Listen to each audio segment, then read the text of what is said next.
It is. I am in a certain state of hell because it was cold enough that I could not responsibly leave my AC unit in my window, especially with Smile in my room. Right. So I had to take it out so I could keep heat in this room.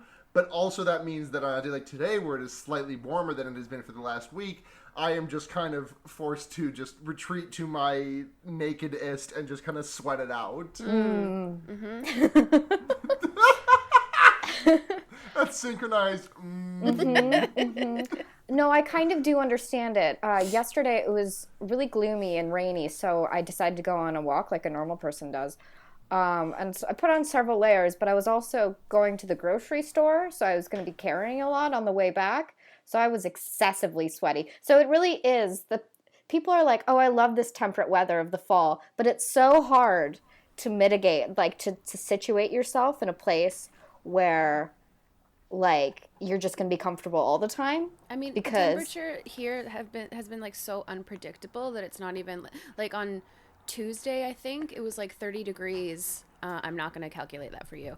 And then like 2 days. That's warm though, right? Yeah, that's very warm. And that's then what I thought. 2 days later, it was like 8, which is cold or getting cold. Yeah. And it was like, what the fuck? I don't know what to do with myself. Right, just in general. I'm looking at the weather here, and it's just like making a steady trajectory downwards into like the 50s next week, and anyways, I think October. Fahrenheit is bad. I'm just gonna is bad and dumb. Well, it's so extreme. No. If you're gonna pull that bullshit about Fahrenheit is how heat feels to people, it fucking isn't, because it depends where you like what you're used to. I hate that argument. Fahrenheit is stupid. Fahrenheit is stupid because like that's fair. To me it does, and I think it's just because a product of how I have lived. Like I would not think this way if I had not grown up with Fahrenheit. It being on a like not even a 0 to 100 scale, it's like a 32 to 100 scale, which is weird. Yeah, exactly. It's not good. like the upper echelon of that makes sense. Like I get that. Like if I'm up in like the 90s, I'm like, yeah, this is gonna be hot as hell because that's close to like the top, like the highest number that's on most thermometers. But when we're talking, but 0 is freezing and Celsius. It's just smaller number. Right. Maybe we should fusion and dance them together like in Dragon Ball. Or we could just use Celsius, which makes sense. I don't know. And everyone else does. It's so insane. It's so insane. My dad is old enough that he grew up with Fahrenheit a little bit, and so he can convert it in his brain. And partially I haven't learned because I'm not very smart, but also partially it's because I'm obstinate and absolutely refuse to cater to you guys. Which is so valid. Thank you. I know the numerical calculation, but I do not have enough brain cells to run it in my head. Yeah. I just vaguely know that 30 is on the upper end of how hot weather gets usually. Yes. And then 0 is freezing. So when I brought Gerald to the vet for heat stroke, it's because my apartment hit 40 and just stayed there because there was no goddamn ventilation. And when I moved into this current place, my roommate at the time was like, it gets so hot here. I don't know how, and it was so much more like cooler than any like the last couple places. I was like, you don't know anything. Oh yeah. The end. Yeah. I love being 80 years old and talking about the weather. Like truly. Yeah. It's good. October 2019, baby. Starting off with a bang. Yay. Make Mildred meow. Let's get this thing started. No, she left. I can't. I'm sorry. Sorry, everyone. Meow. It's okay. We're about to have another meow. Hit that music. Boop boop boop. Okay. No, not me. Not a cue for me to start singing. Cool. Boop boop boop boop boop boop boop boop. This is the theme. Are you ready? Boop boop boop boop boop boop boop boop. Ah. Oh no, a ghost. Oh no, it's a ghost. Oh shit. Oh, I saw a ghost. It moved backwards. It was so scary because it didn't move forwards. I was so scared about it. Oh my god. It did the nay backwards. Oh no.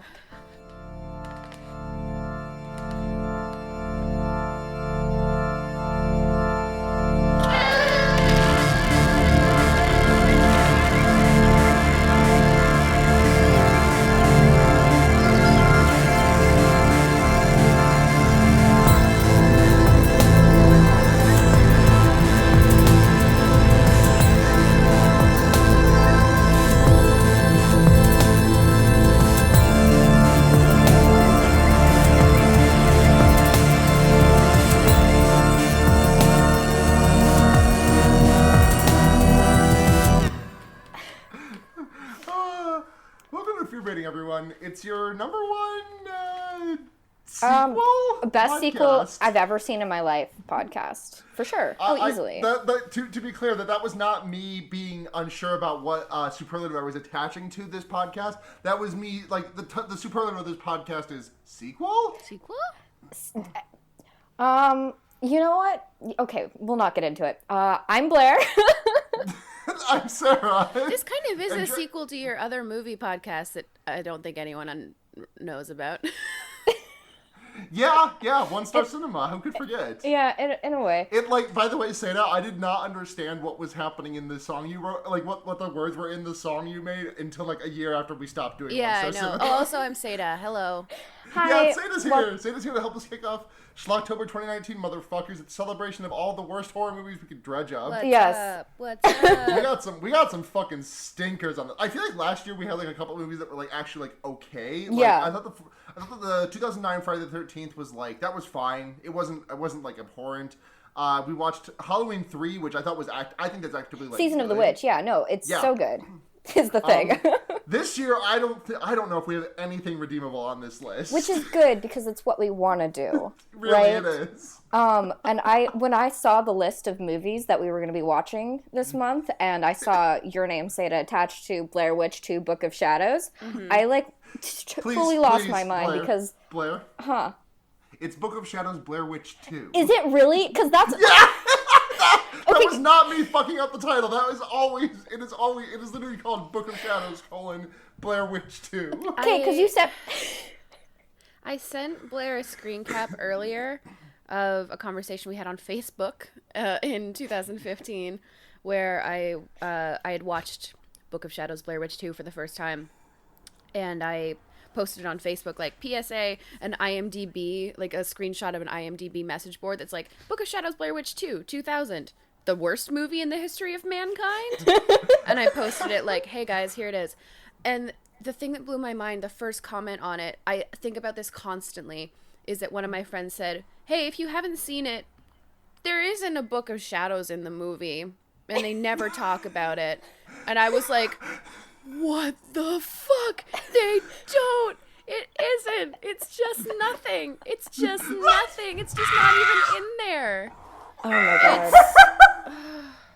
It feels like a remnants of a slightly different version of this movie. Yeah. From the Wikipedia page, the film was immediately greenlit upon pitch due to the surprising. Wait, hold on. Sorry, I'm reading the wrong paragraph. Because everyone was in Blair Witch fervor. Yeah. Yeah. Originally conceived by Berlinger and co-writer Dick Beebe. I know. I think my first note is, lol, one of the writers is named Dick Beebe. As a psychological thriller and meditation on mass hysteria, Book of Shadows Blair Witch 2 was significantly altered in post-production, which Berlinger would later claim comprised his original vision. Or compromised. I'm very intrigued by this because as I'd forgotten and I was reading the Wikipedia article earlier. There we go. Mm-hmm. And it does seem like a lot of the worst parts of the movie were added by the studio very last minute, like last minute requests. They shot shit in the director's backyard to put it in last minute. Yeah. And so it does, I was sitting there and trying to go over the movie and thinking could this movie have been good without, no, unfortunately, I don't think it would have been good anyway. No. Which makes it even funnier to hear how the director talks about it because he really seems to believe in his fucking vision for this movie. And you can kind of tell that because there's a lot of care put into backstories of characters. These are his... I mean, they're very poorly treated as characters because the plot doesn't service them even a little bit. But there's, a lot of consideration. The thing is, though, this movie doesn't feel heavily redacted, is the problem. No, it feels it doesn't make sense, but I feel like it is getting from point A to point B to point C. I feel like if it was as heavily redacted, I feel like I'm surprised it is not. I'm surprised it is cohesive as it is for a movie that has been so heavily redacted. I mean, apparently, what do you mean by redacted here? Because from what I read, it seems like there were additions. They didn't take anything out. Yeah, I would say, but that even okay. But even then, I don't feel like this movie has too much movie. I would not say a lot of movie. It has a lot of movie. It's 90 minutes. But I think I don't feel like the plot is over-explained. Actually, no, I take that back. I just remembered that the last 20 minutes are like just the same thing for 20 minutes. Yeah. Never mind. So yeah, you were totally right. There's nothing about this movie that makes at its core is a really, really solid movie.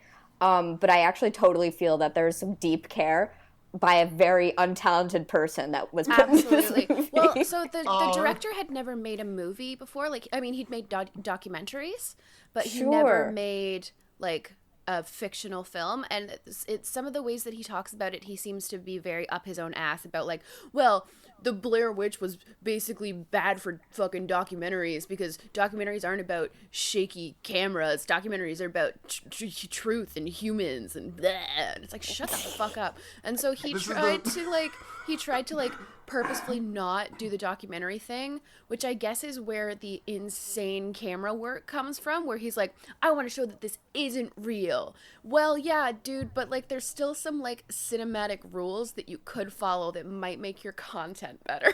Yeah. Nah. This shit needs to be bouncing around like a backstory cam on someone on Next. It's it's so, because like, you know, it starts with sort of the found footage thing, and you've got the like documentary style of like there's TV clips and there's sort of interviews with people, like quote unquote real interviews, and then it immediately switches into like scare cam psychiatric facility, like crazy angles, like whirling all around and zooming in wildly on a doctor's face while he puts mystery fluid up a guy's nose. And it's like, oh, this is what the movie's gonna be, huh?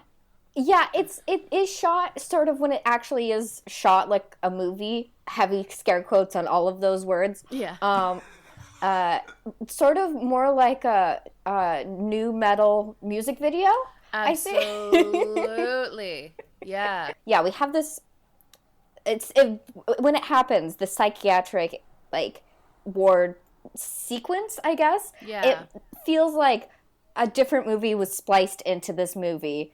In a very extreme way, because there's not really any sort of nice transition from one to another. It just kind of happens, and we're supposed to just deal with it and just accept the fact that this is going to be relevant later. And I guess it is, but and there's a lot of problems with it. But I think one of the problems is definitely that it's just kind of slapped in there.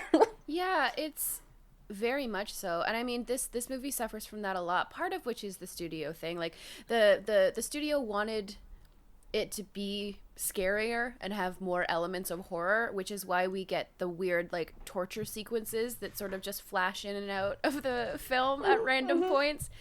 But like he made the choice to do no, I don't know, it's just there's not a lot of cohesion. there's sort of the dark like muddy red torture scenes that are a lot of like very abstract close-ups in that way where you can tell they're covering for not having any budget or time or effects. So it's like, this person's getting stabbed and we're gonna zoom in so close that all you see is like someone's fingernail, but they're doing a stabbing motion and so it's probably stabbing, right? And then the like shocking white of the psychiatric facility next to this like totally gray, just no color palette at all movie. It's so ugly. The psychiatric stuff is so weird because I guess like the whole point of it is to be like, ooh, maybe he's a scary murderer, but like it's just like shots of a guy jumping around in a straitjacket and, like I said, getting foam shoved in his nose, which I don't know if that's a real treatment.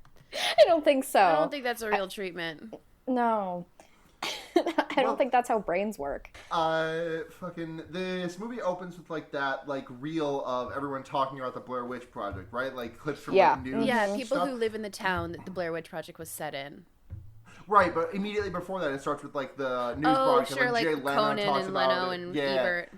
Yeah, which is so weird. Yeah, it is, and I think that was real footage. Certainly, I believe so.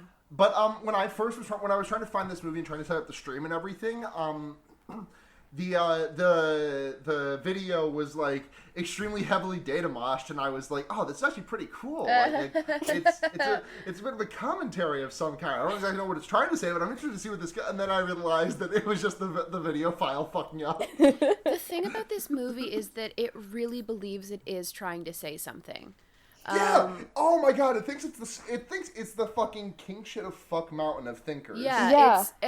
It's so frustrating because it's frustrating because it's bad, but it's also so like infuriating because it's about a really good movie, you know? Yeah. It's about the Blair Witch Project, which is fucking phenomenal, and they're like, but what if it's bad actually that it happened? And it's like, no, you're the bad that happened. This is the only reason I wish the Blair Witch Project hadn't been made, so that this wasn't made. It is definitely. Gabe took one intro to philosophy class and wrote this movie. But it's so silly because it seems to hate the Blair Witch Project on a really deep level. Oh, absolutely. It does. Which it's just like I guess. Why did the studio see this? I mean, I guess the studio lit it immediately, but why did they just like watch it and be like, "Yep, this is it"? I don't understand how. I wonder what the original directors of the Blair Witch Project must think about this movie. I mean, they must hate it. They must hate it. I mean, I really like, one of the details I really like is that studio was like, yo, hey, let's make a sequel. Blair Witch is fucking hot as shit right now. Let's make a sequel. And they were like, we're actually going to wait. We're going to wait for the hype to die down and like, figure it out later. And the studio was like, fuck you then. Yeah. So I think that the original creators are like, this sucks.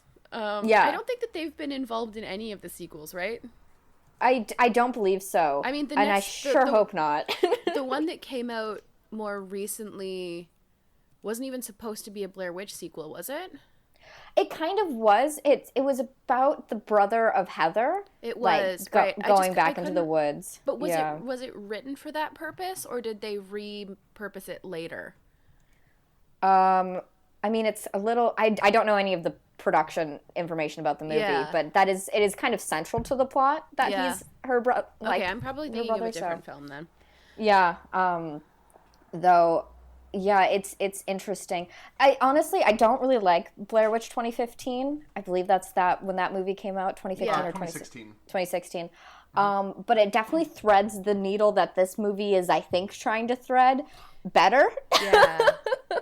And at least understands the source material a little bit. Sure. I don't know. I think these guys knew that Blair Witch was a scary movie, and they understood. I don't even know if they knew that Blair Witch was a scary movie because they had to go and add more scary shit afterwards. Yeah, it truly seems like they don't understand anything.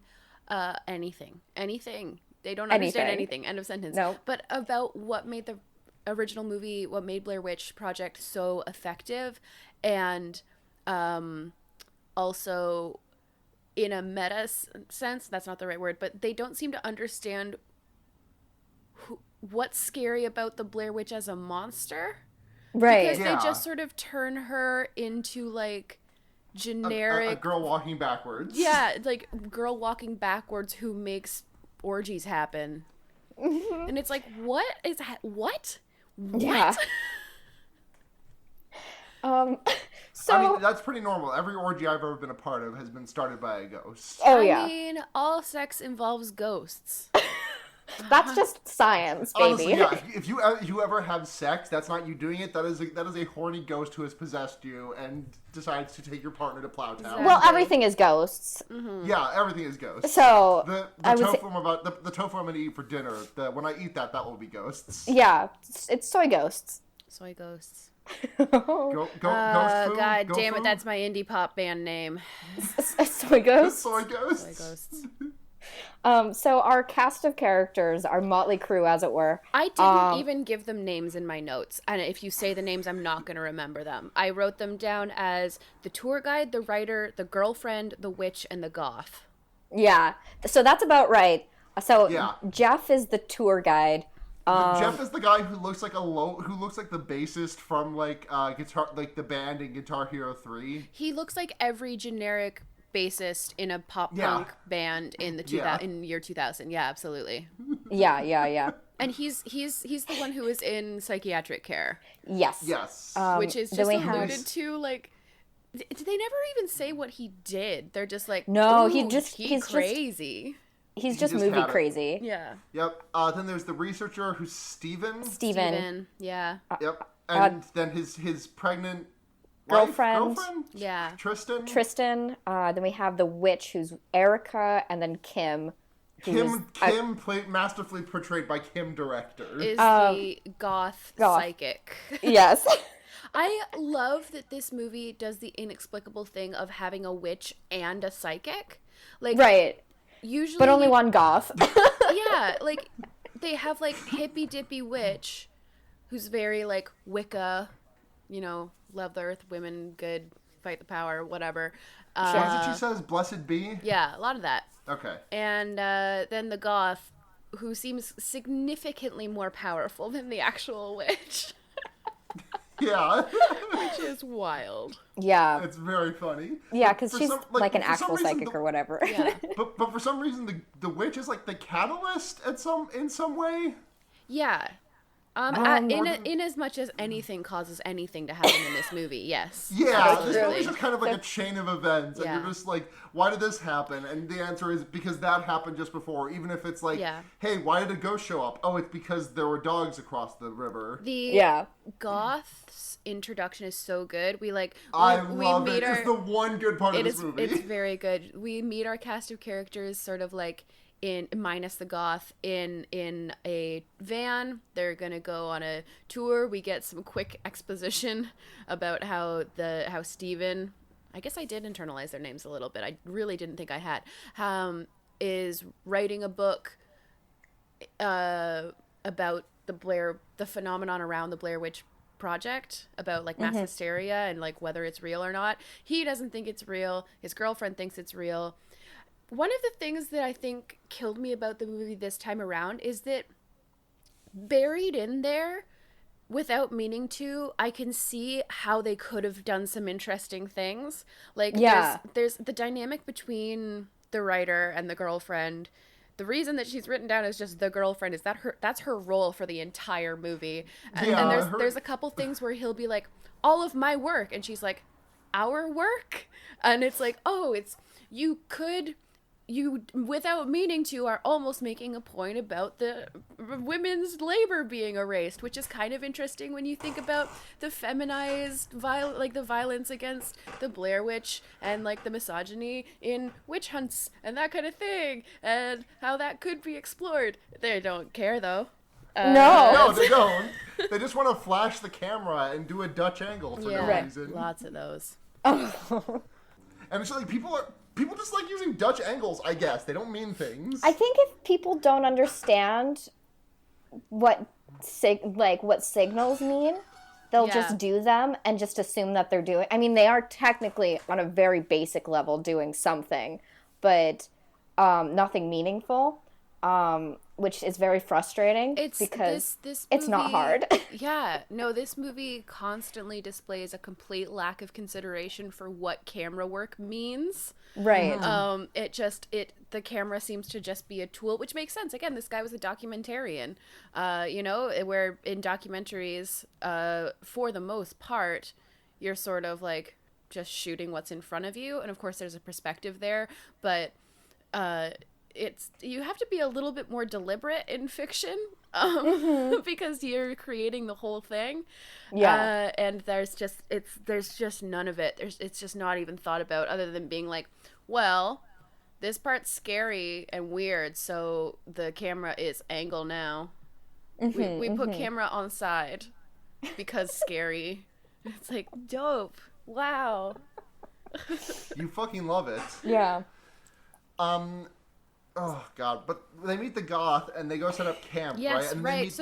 They meet her. And they like walk into a graveyard, and she's just like smoking on a gravestone, like laying down on it. And she's like, "I'm trying to get energy." And everyone's like, "Oh, like you're connecting with dead people?" And she's like, "No, I'm fucking tired. I'm trying to get the energy to stand up. Help me." It rules extremely. Yeah. She very much dresses like a goth from like a Disney Channel series, I feel like. Oh, it's the best. 100%. Oh, there's something that I always forget that happens in this movie is that it opens with a like panning shot of the forest under Disposable Teens by Marilyn Manson, which whenever that kicks in, I'm like, insane. Holy shit. It is. I honestly kind of fuck with it. It's really good.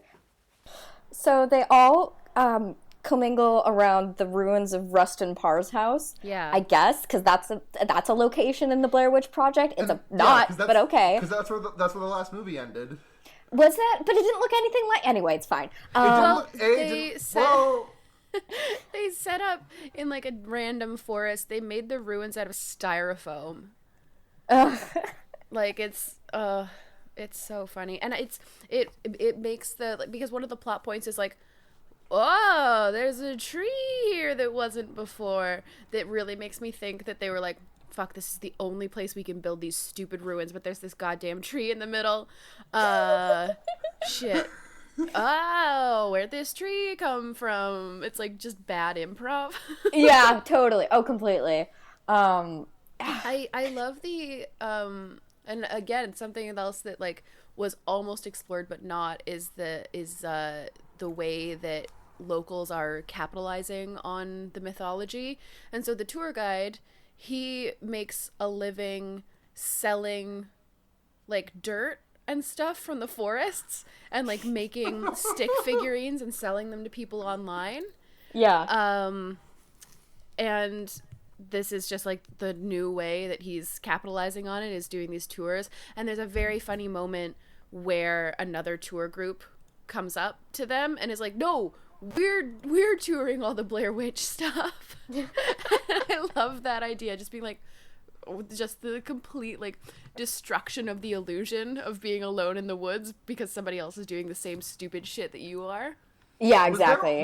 Was there also like a weird thing that I might have just been out of it and misread the scene or something, but I feel like there are like two like I think they're Chinese people because and then they're speaking in like broken English, and then the translator turns from them to the tour guide, who from all I can tell just seems like a regular English speaker, and starts speaking Chinese to him. It's so yes, but also I didn't really follow what was happening. I just was like, so this is what's happening to me right now. Yeah, it's happening to you. This movie was inflicted upon me. Yeah, absolutely. They the first sense that we get that the goth is magic is that she's just walking beside the girlfriend and she's like, so how far along are you? And the girlfriend's like, what? She's like, the baby. You don't want it, do you? And then the girlfriend is like, not really. So what are you gonna do? I don't know. Doesn't she say like she's 6 weeks along? Yeah, which is not very. It's not very far. Like, I don't know how pregnancy tracking works, but I feel like saying, yeah, you're pregnant at 6 weeks is that's. I mean, that's true. I mean, it's hard to guess, right? That's like, if you're 6 weeks pregnant, you probably learned like half a month ago, you know? And also like in the year 2000. Right. Yeah, it's so the second we learn this woman is pregnant, we know that like the director respects women's bodies, obviously, and is going to do well by the narrative because of it. Yeah, for sure. Yeah. For sure. Yeah. For sure. So that's absolutely what happens. Mm-hmm. She has a beautiful baby, and then they're like, oh shit, it's the Blair Witch, just came out your pussy. Yeah. Which I feel actually would be on par about what happened. Anyway, so they kind of party all night, I guess. I think it would be pretty funny if she gave birth to a stick figure. Ouch. Ouch, indeed. Thumbs down on that one. So the witch like insists that the Blair Witch is super misunderstood. She was actually a good witch, and she wants to like commune with her, and she just sort of starts writhing around in a crop top, like in the leaves, and then like kind of walks around blessing stuff, and like witchcraft. Like witchcraft. She's like, may I have permission to take this leaf? Thank you. I'm like, nobody said yes. What's happening? Come on, this is why you get murdered. Probably.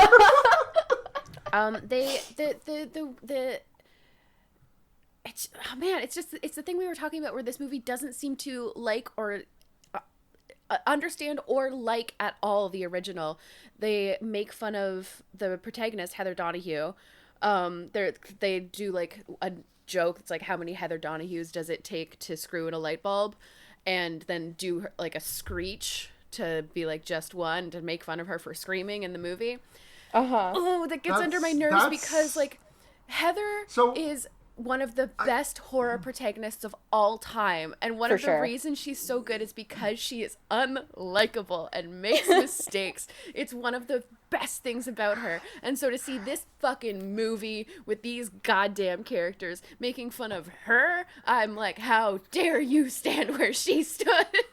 Who is ostensibly a real life dead woman, you know? Like, she, right, yeah. In the rules of this movie, there is a non-zero chance that she actually lived and died, you know? Yeah, totally. So, like, for all intents and purposes, there is no It's Always Sunny in Philadelphia episode where she's, for some reason, guest starring in it. She's just not there. Just everyone needs to remember that definitely happened. I did not remember that happening. Do you remember now? Do you know which episode I'm talking about? No. Oh, it's the one where Charlie thinks he has a kid, and she's like the mom of this kid, and so he has to like take care of this kid. That's like an early season. It's from season 1 for sure. Yeah. Oh my fucking! So I've seen that one. What the fuck? That's her. That's wild. Anyway. So yeah, they get fucked up on drinks and weed, and the witch is like, out. it's not real, like this stupid movie, the Blair Witch Project. They were all so stressed. Why didn't they ever just fuck? And it's like, whoa. Would you have? It's seriously? very. There's nothing with less sexual energy than being in the woods. You know, Yeah, being scared in the woods.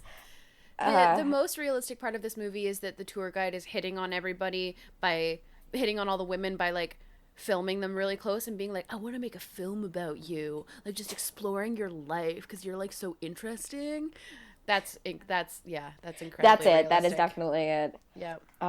So they party hard. Yep, they black out, and the girlfriend has a dream that she walks into the water and bleeds everywhere. Kills a baby, I think. Yeah, she kills a baby. Yep. Yeah, which, oh god, the entire miscarriage plotline sucks so bad.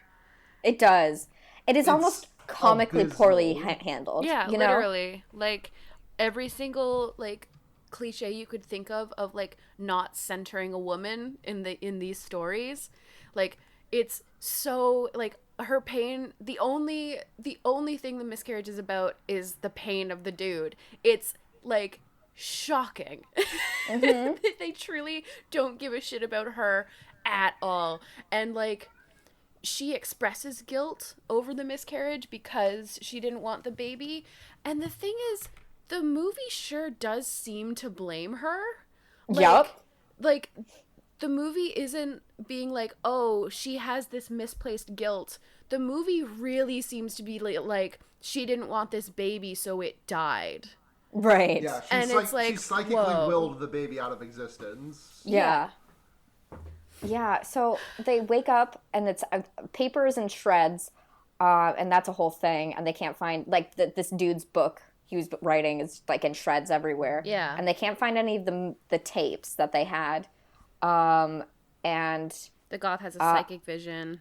Right. A miscarriage happens. They rush to the hospital. It's so weird. They find the tapes where the original Blair Witch Project tapes were said to be found. Right. And then the girlfriend has bloody hands, and you're like, well, I guess that means she had a miscarriage. Right. And then they just leave the Blair Witch Woods and don't come back. And they just leave. It is crazy. This movie is just not set in the woods at all. No, they just fuck up because they go to the hospital and they're like, oh shit. And then they go home. It's so crazy that they go to the hospital because she has a miscarriage, which is obviously a very traumatic thing to happen, even if you didn't want a kid in the first place. Yeah. And like, so that happens, and then she sees a ghost. She sees the ghost doing the nay-nay. Which is, okay, fine. But she's like, whatever. She truly is like, whatever about it. Yeah. Yeah. And then they just kind of continue to hang out with each other. Right. Yeah, she just spends the entire rest of the movie, except for the part where the script is like, hey, you have to die now. She spends the entire rest of the movie just in bed, like, unwell. So she's with her boyfriend, and, like, so this is a really, like, oh, okay, so we're not going to be doing the thing that we were doing anymore. So we're just going to go home. Yeah. But they don't. They just continue to hang out with this man for what seems to be, like, another couple of nights. Yeah. He has a van. He ostensibly picked them up from a location and could drive them back to that location. Yeah. But I guess for plot reasons, they have to stay together. Yeah. Yep. Because they don't have enough. They don't have enough money for more than one location after this. Yes, that's true. The nurse, They way, need someone to kill. in the hospital, the nurse, while talking to this poor woman, is like, says that the miscarriage was probably for the best. What a horror! Okay, Like, fine, holy whatever. shit. Imagine, like, she has no way of knowing that this is not just imagine. Yeah, no, she's like, well, this is probably for the best. Your body was saying that it wasn't right. And it's like, no, that's not comforting. That's not what you say. That's not what that's Try not how again. human beings talk. Try a different way. The goth, by the way, is physically incapable of seeing a camera without sticking her tongue out, which is very funny. Like, whenever in the party montage it showed the tour guide, like, filming her, she was like, nah, nah. Yeah. And then they walk into this dude's house, which is an old factory that's only accessible by a bridge, for reasons, I guess. And they walk in and he has security cameras and she's like, nah, middle finger, nah, nah. It's like, Yes. What is this? She's the best character in this movie. She's great. The witch goes on like a my culture is not your costume type rant, being like, the Blair Witch Project set witches back 300 years. How dare you do capitalism off of witchcraft? I'm Wicca. And it's like, what is this?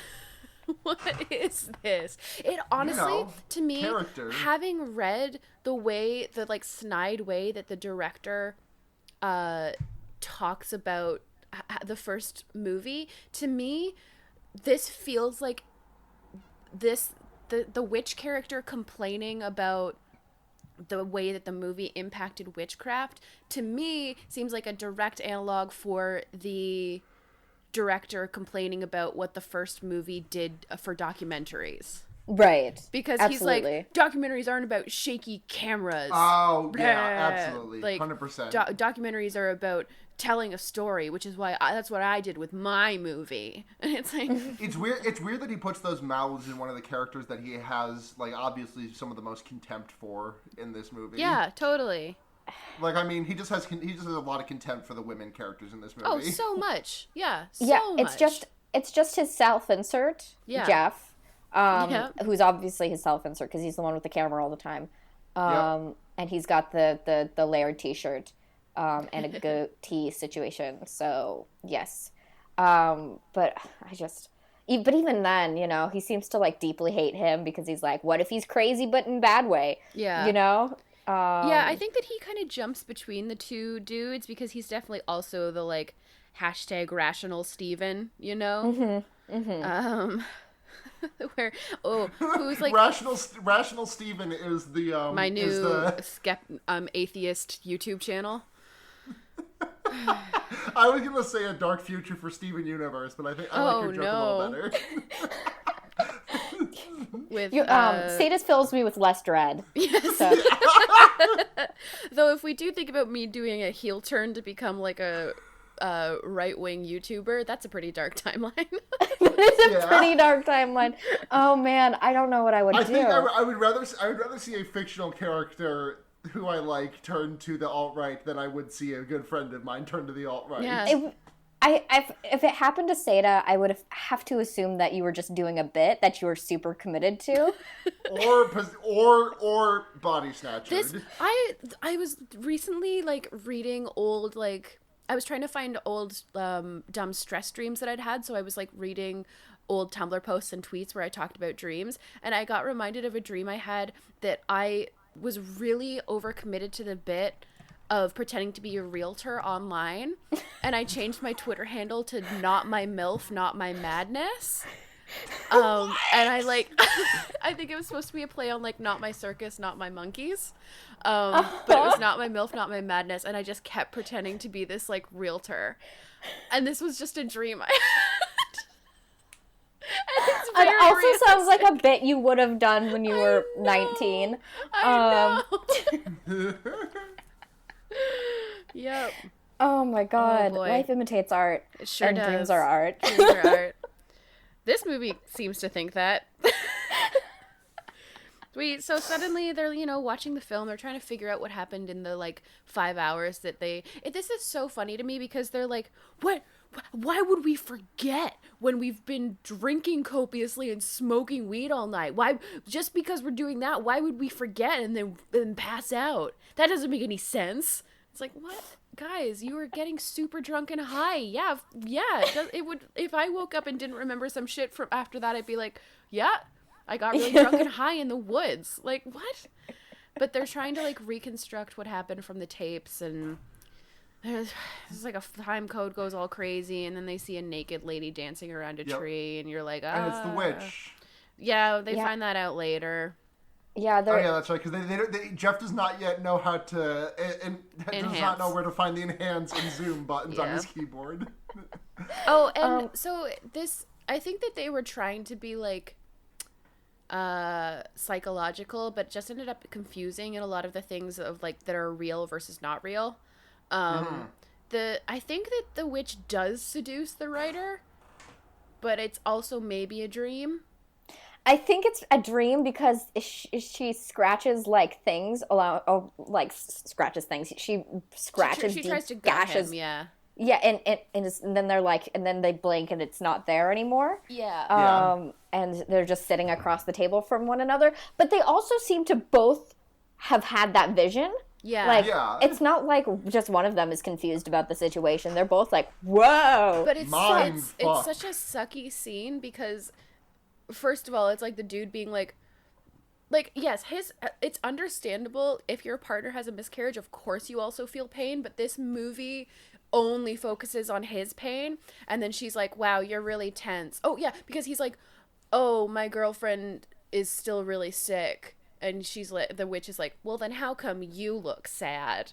And then she makes out with him, and it's okay. And it's it's a really long makeout. We get a full minute of making out before she goes to the tummy scratches. It's so so obvious how horny they are for the person, the actress who's playing the witch, because she's naked all the time. She gets the most naked, and she has all the most sexual stuff, and it's oh my god.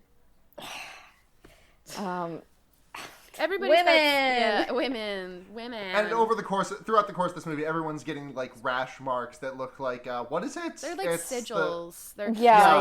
They say it's the Wiccan alphabet or something. They're runes. They're Nordic runes. They're runes. Yes. Yeah. And this I think is supposed to be theoretically where the Book of Shadows thing comes in, because it's an old book, a pagan book that I think has that that would be where those sigils come from, the runes. Right.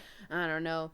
The one thing I will say this movie does get right is what it's like to be a goth femme type person in public, which is that she so she goes to pick up more beer, which by the way I think is called Wicked Ale, which I absolutely would buy. And she's same. She's walking into the store, and one dude's like, hey, Morticia. And then another dude's like, hey, Elvira, I've got something you can suck the blood out of. I don't know. The first one just walks up to her like he's about to say something, and then he's just sweet.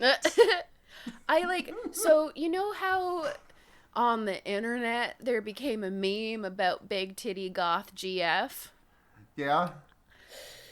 It's been a really cool time to be a quite large-breasted person who wears all black. Yes. It's been really dope having dudes outside of bars at 1:30 a.m. make weird goth GF jokes at me, really cool. It's a great time. I'm like, I love that you see me as an object to meme about. This is really cool for me. I'm having a great time. I hate it when people think I'm a person.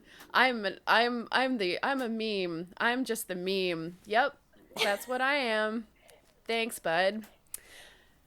So. But she goes into the store. She goes into the store to buy some beer, and everyone's being like a fucking asshole to her. Yeah.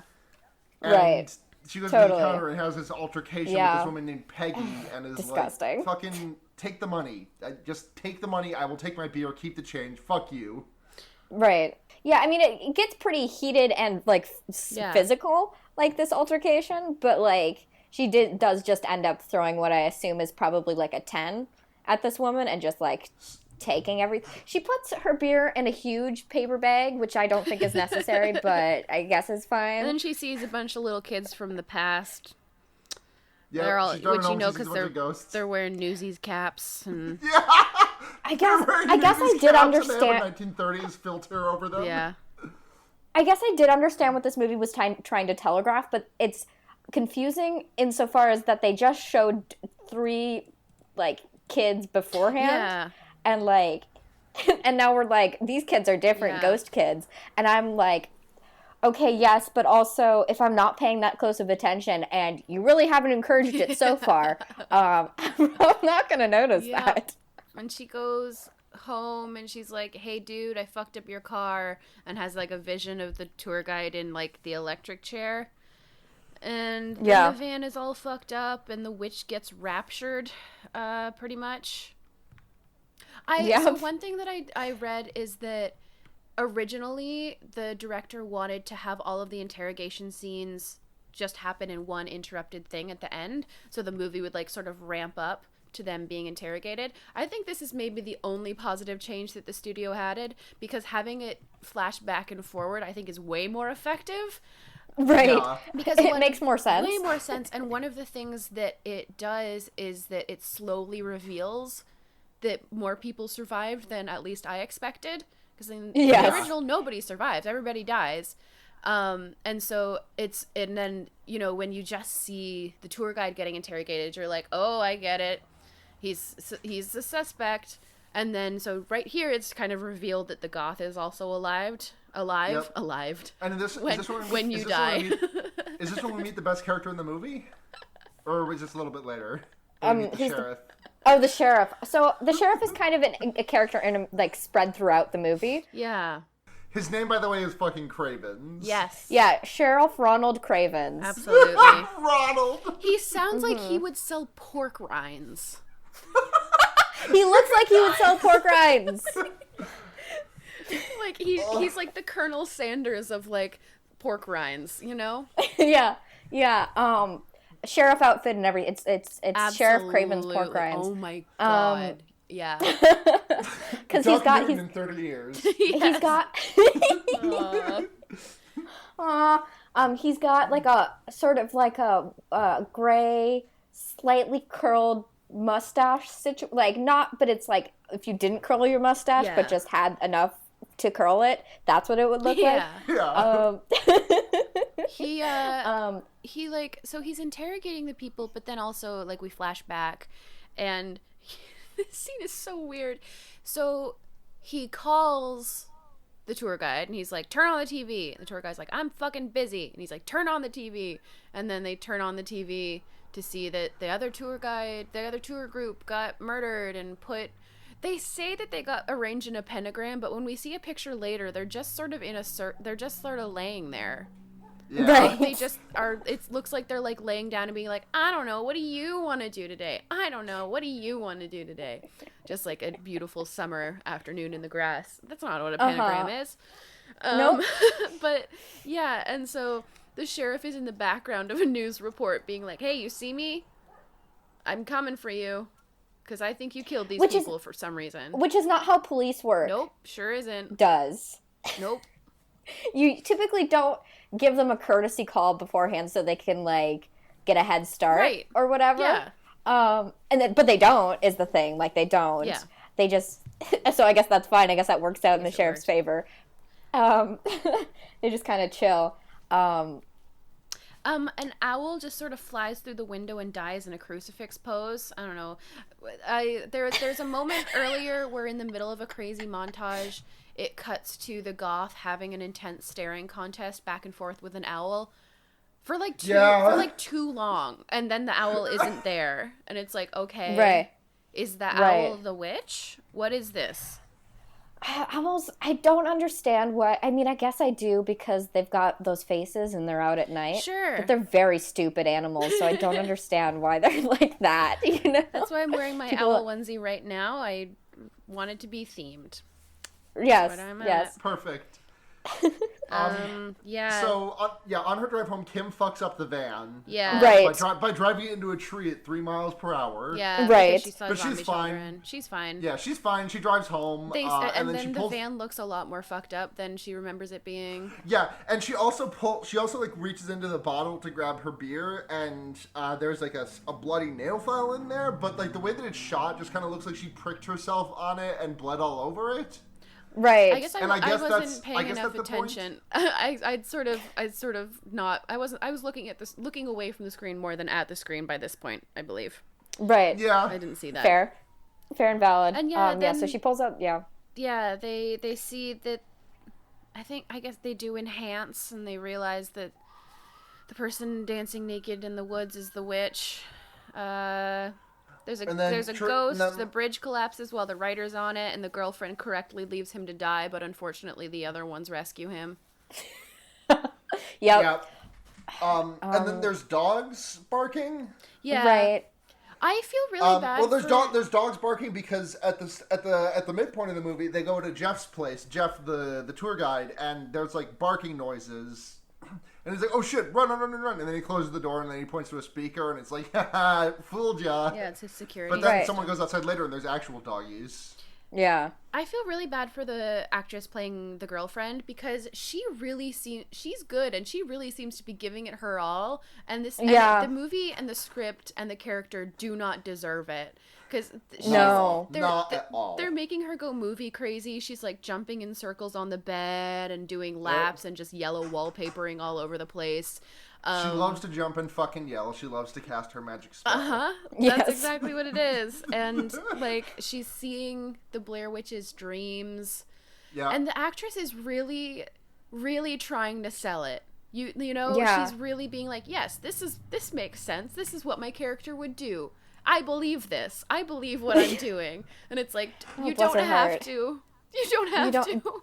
You can be in a better movie. You should. And I hope that she did later. Yes. Yeah, so she's got hysteria. Yeah, pretty much literally.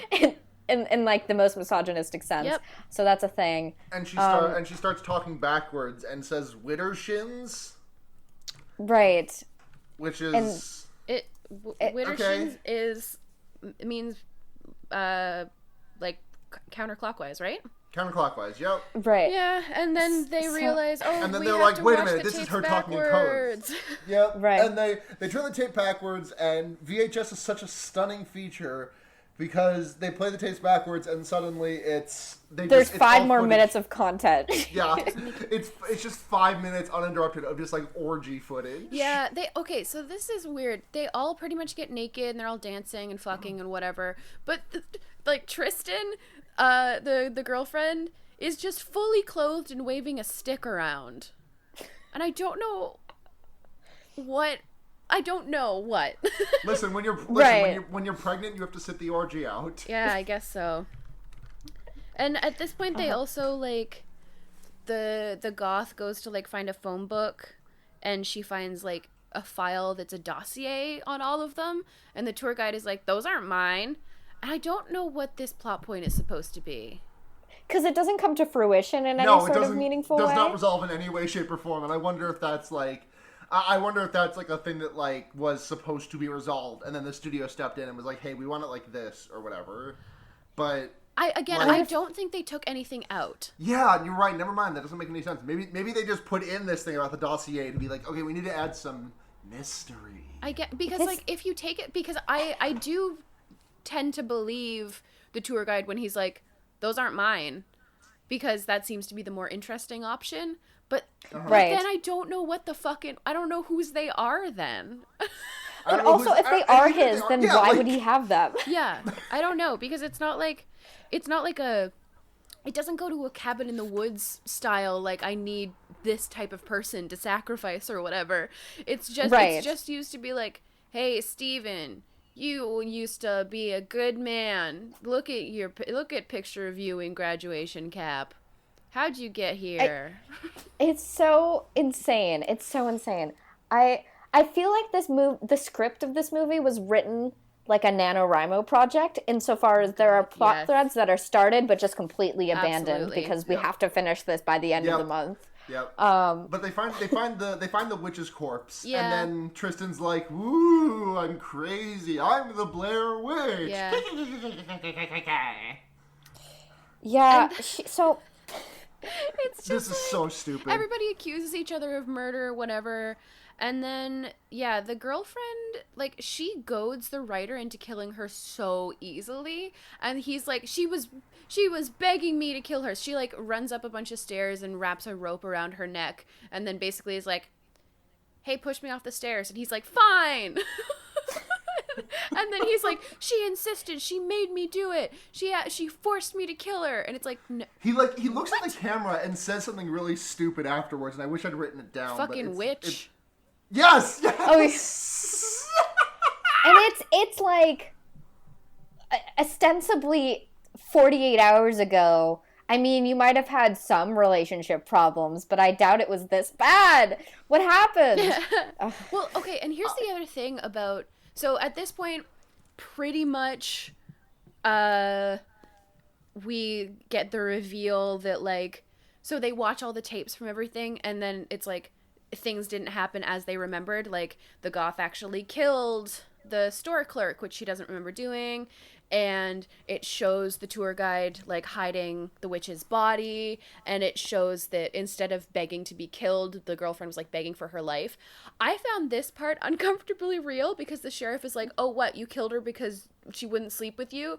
And then to Steven, he's like, oh, what, you killed her because she had a miscarriage? I was like, those are real reasons that women get murdered by men. Those Absolutely. are incredibly real reasons why men just straight up murder women. And I don't like what this movie is doing. No, Because but it also seems to have nothing to say about that, you know? Exactly. That's the thing. It's so disrespectful because it just puts these things out there and then is like, eh? Yeah. Wouldn't it be fucked up if? Yeah. And I guess, yeah, man, I guess it would be fucked up if. And then the movie just ends. It does end so abruptly. It's just like, wow, I guess we all did crimes. Yeah. Yep. Bwomp bwomp. Haunted by Poe plays over credits. And then that's just the movie. And I just like I mean, all I learned from this movie is the fact that you don't know how to make a movie and you don't understand anything about the Blair Witch Project and are not interested in understanding anything about the Blair Witch Project. It's like, you know how Trolls 2 was not supposed to be a Trolls sequel and was just made, like, it was it's its own movie, and then they just decided after it was made, as far as I know, that it was a sequel to Trolls, and so there's just no...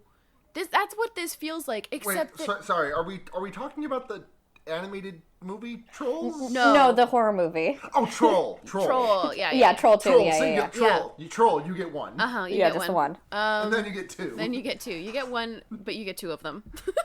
Yeah. Kind of, ostensibly. Yeah. That's There's how nobody this named movie... Branch in that one, though. That's how this movie It does feel like... But it isn't, because it was deliberately made to be a sequel. So it's... Right. Unless maybe this script already existed, and then they were like, hey, we want you to write a sequel to the Blair Witch. And they were like, great, let me Control F, replace all the name of this witch. Right. Like, Yeah, maybe Dick Beebe just had this one in the... just had this one in the pipes yeah, already. he had this one in his back pocket. Right. Yeah.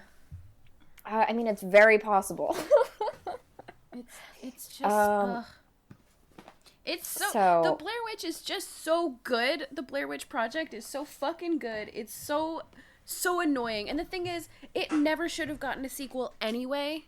Like, right. It's a perfect it's so standalone contained. movie. There's absolutely no reason that isn't just, like, a total hack cash grab. Right. Because there's nothing you could do that wouldn't either rehash or retroactively hurt the first movie, because it is a perfect, self-contained, anything that's left mysterious is supposed to be left mysterious, and it's part of the beauty of it. So you can't expand upon it without ruining it. And also, the thing is about the Blair Witch Project is that there's not a lot that's supposed to be super mysterious. You kind of understand what happened, even if you don't understand, like, the specifics of what happened. Totally. You know? It's like, what happened to all the bodies? Well, they were Blair Witched away. Yeah. You know? Like, and it's... like, that's just how horror movies work. We just have certain rules. You don't need to explain the rules, you know? It's funny because, like, the way that the creators talk about this movie, Book of Shadows, Blair Witch 2, is that they wanted it to be a psychological thing. They wanted to explore the psyche of characters who have gone through something traumatic and everything. That's what the fucking original movie does, and it does it with so much more grace than this one could even spit at. Yeah. And I am the first person to say that the Blair Witch Project is not a movie for everyone, but the vehement hate that this one seems to have is truly baffling to me. Yeah. You don't want to hear something fucked up, because I was just doing some Wikipedia trawling to find, and it was like there was like a subsection on this movie's Wikipedia page that was like accolades. So I went down, and obviously it's just a bunch of Golden Raspberry Awards. Right. I was curious to see it got nominated for Worst Picture, but it did not win, because that year Battlefield Earth had come out and just kind of swept the entire fucking thing. Mm-hmm. But what I found is that the year prior, alongside nominations like Big Daddy, Star Wars Episode 1, The Phantom Menace, and Wild Wild West, which would eventually win, also among that lineup of nominees for Worst Picture was The Blair Witch Project, the original. What? I mean, the Raspberries has always been like a creatively bankrupt thing. Like, right. I'm like, there's a lot of issues with that. Why doesn't anybody? Man, maybe sometimes sometimes things can only be appreciated to their true value in retrospect. But like, damn, guys.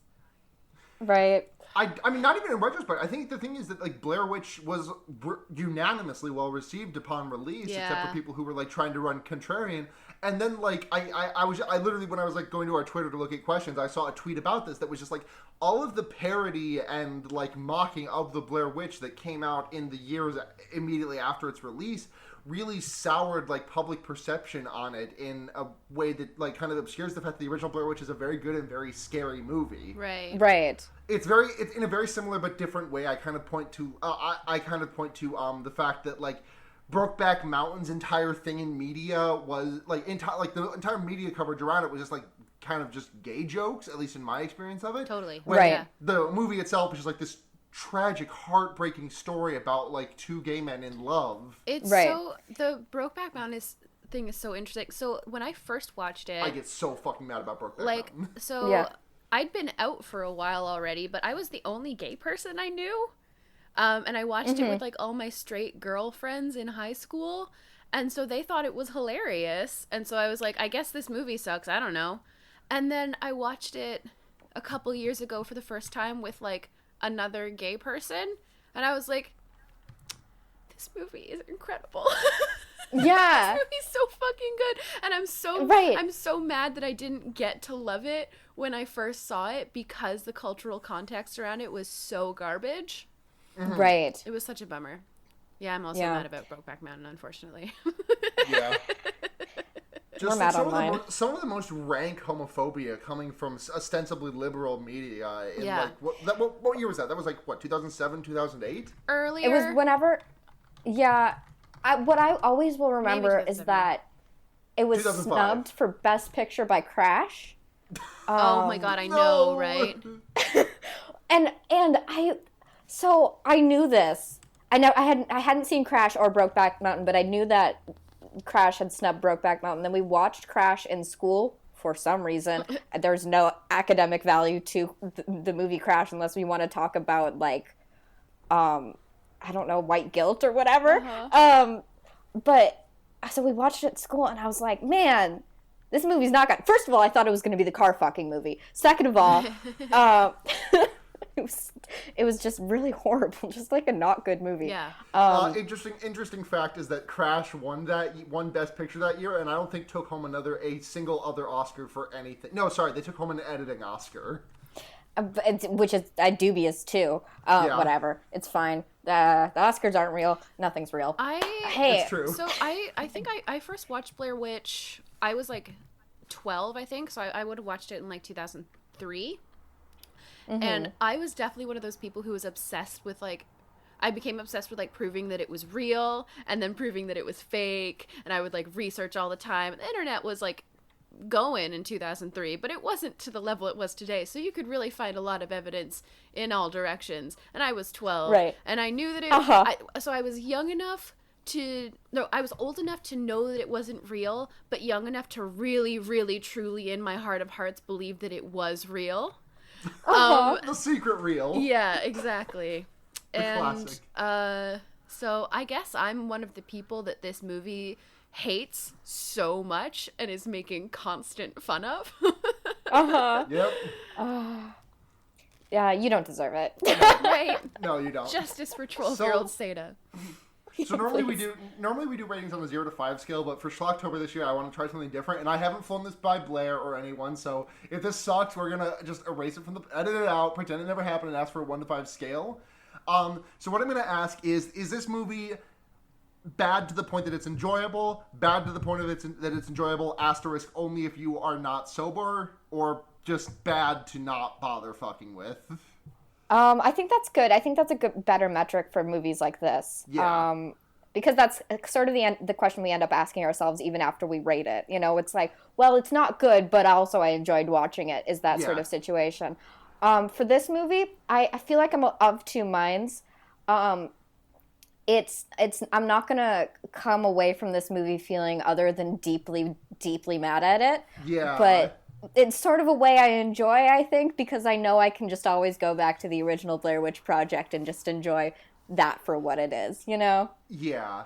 I think that, I think you kind of got nail on the head. Like, this makes me mad, but there's enough funny things here that I think I personally find it worth stealing yourself through. But huge note: if you don't want to see a movie that focuses very heavily on a miscarriage, maybe skip this one. Or just like the worst movie misogyny ever, Yeah. not ever, but like it's pretty bad. Yeah. I don't think. So here's the thing: this movie was not as bad as I remember it being. It's not good, but I remember hating it, and it's not good, but I was like, you know what? This doesn't even get the distinction of being the worst movie I've ever seen, you know?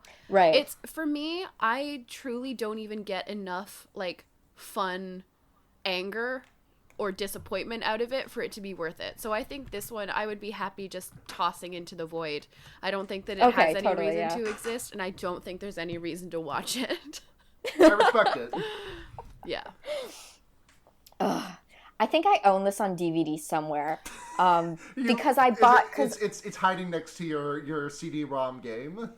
Because I think, 2 or 3 years ago, Kit for Christmas bought me a box set of the Blair Witch movie on DVD, this movie on DVD, and then all the Blair Witch CD-ROM games. I don't have a PC, so I've never played any of them, but I just have them somewhere. I don't think they're in my apartment. They might be in my childhood home, but I think I own this movie. That's too bad. So let's just contend with that. So about this time last year, I went to, I did like a cabin weekend with some friends, and I was like, fuck yeah, we're going to be in the middle of the woods. I'm bringing Blair Witch and expensive wine, and we just like got drunk and watched Blair Witch in the middle of the woods. And then the DVD got stuck in my laptop for 9 full months. It only recently came out, about 3 months ago. And I was like, wow, maybe it's fixed. And I made a couple mix CDs, and I was like really excited. And then I rented an audio input from Long & McQuaid, and I installed the drivers, and that was over a month ago, and that CD won't come out now. So It's less annoying than the Blair Witch DVD being stuck in there, because every time I tried to take the DVD out, or Gerald stepped on my laptop and hit the eject button, and it would try to come out and then go back in, the DVD menu would pop up. Gerald. And at least He just wanted to watch. this doesn't do that anymore. He's the king of crime. Yes. He's right here. Oh, he acted like he was gonna bite me, but he just licked me really hard. No, baby. Really hard? Really hard. Weirdly hard. He's kind of still doing it. Do we have any questions about the cinematic experience? We do not. Okay, cool. So we're going to do recommendations. Let's dive headlong into recommendations then. Oh, I forgot about Sadie, this do you have part. anything to recommend? I didn't know.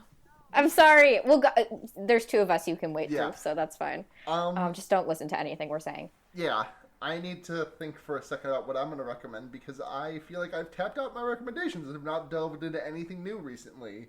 Oh, I did recommended 2 things last week. I should have, and then I didn't even think about the fact that I was going to be on for the next month. You fool! You absolute clown. We're so good at this. Okay, this is a very small recommendation, but I went on to website.com. Yes. And I ordered a little amiibo of my favorite little Nintendo guy, Lucas from Mother 3 / Smash Brothers, and he's just kind of sitting on my desk, and he's brought me a lot of joy. So if that would bring you joy, I'd recommend doing it. It's like you can get them for like $10. I think my recommendation this week. So I bought several slabs of tempeh recently, and I've just been going nuts because it's not as intuitive to cook as tofu is. You can kind of just chop tofu up into cubes and just throw spices on it, and it's like you've got stir fry. But tempeh is like textured, and it feels very deliberate to use it. So I've been trying to figure that out, but I think I have some marinating in my kitchen right now that I keep thinking about as we're recording. If tofu is weird and homogenous to you, eat tempeh because it's truly delicious. Fuck yeah. I'm going to recommend 2 albums by 2 friends of mine who live in Peterborough with me. One of which is by my friend Kia. The album is self-titled, so it's called Peachy Keen. It's Peach, PEACHYKINE, peachykeen.bandcamp.com. Okay. She's incredible. Also, the latest album by my friend Garbage Face, called Plague Mechanic. I listened to the shit out of it when it came out, and then I had to take a break because I didn't want to get grumpy with it, and I've recently gotten back to it, and I'm not grumpy with it. It's really fucking good. Hell yeah. They're both really good. Nice. So those are my recs. Yeah. Plague Mechanic and Peachy Keen. Nice. Seda, thank you so much for coming on the podcast and helping us kick off Schlocktober right. Yeah. I did it, and I hope that the theme song was good. Yes. I've heard it already. But if by the time you're listening to this, if you're hearing me say this, you've probably also heard it already. Mm-hmm. Yeah, like at the beginning of this episode. Right. But I only just listened to like the teaser, and it fucks. Yes. It's really good. Thank you so much, Seda, for providing the Schlocktober theme yet again. Thanks. You are a true hero. Where can people find you online, Seda? I am on Twitter at nudity with an EA instead of a Y. Oh, I feel like I went into like the Wonder Yerks voice. Yeah, you did. You totally did. Yeah, nudity with an EA instead of Y. I make music as people you meet outside of bars. But if you're looking for something a little different, I also have an electronic project called Piloting the Animal that I've been working on. So there's pilotingtheanimal.bandcamp.com is also a thing.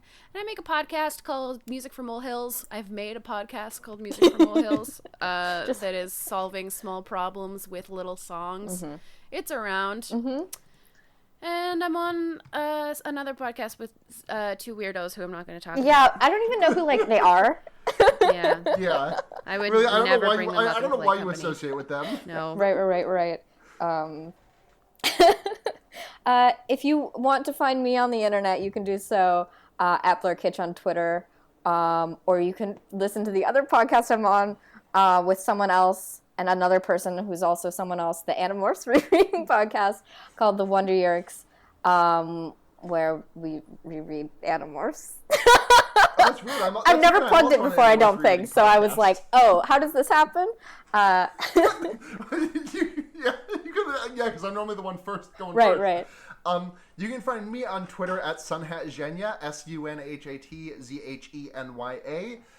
You can also find me on some other podcasts on Noise Space, the aforementioned Wonder Years, which I do with two weirdos, and the Henry Kissinger's Pokemon Going to Die, the Leftism podcast that is made by, for, and of the Terminally Online. Yes.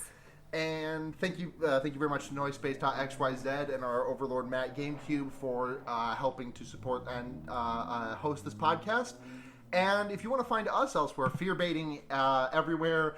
Twitter, Facebook, no, not Facebook, Gmail, Tumblr, though we don't really use the Tumblr, and Patreon. And $1 a month gets you early access to episodes when we get those out, but aside from that, it's mostly just a tip jar. $5 a month gets you a message read, and you get shout-outs on the Wonder Yerks and Fear Baiting, and $10, all that shit, and also you get to make us watch a horror movie. So thank you very much to Michael Kaiser, Paul Moran, Kit Spindler, Paul Bechtel, and Ducky Aisha. We love you all very much. So catch us next week. Where we have when Roy of the show, joins us to holler about fear.com. Yes. And catch us on the streams that we're doing those every Friday at 8 or 9 p.m. depending on our availability. We're shooting for 8 Eastern Standard Time. But check us there. The links will be on our Twitter. We'll be watching next Friday. But until then, I have been Blair. I remain Sarah. And I am Seda. And until next time. And remember. Oh no. Fuck, I also wanted to Yerks mode for a second there. Yep. And remember. Do you remember it? I do. No, but I usually do it like a fun way where I like take a common phrase and then I put the phrase in there. But I forgot to do that this time. I've done it every other time and now I'm panicking. I guess I can't do it. Have you done a bird in the hand is worth two fucked up guys in the bush? I think so. I think you have. How about you can lead a fucked up guy to water, but you can lead a fucked up guy anywhere, but you can't make him drink? Yeah. I will face a fucked up guy and walk backwards into hell. Yes. It's good. We did it. It's a whole ass podcast, you guys.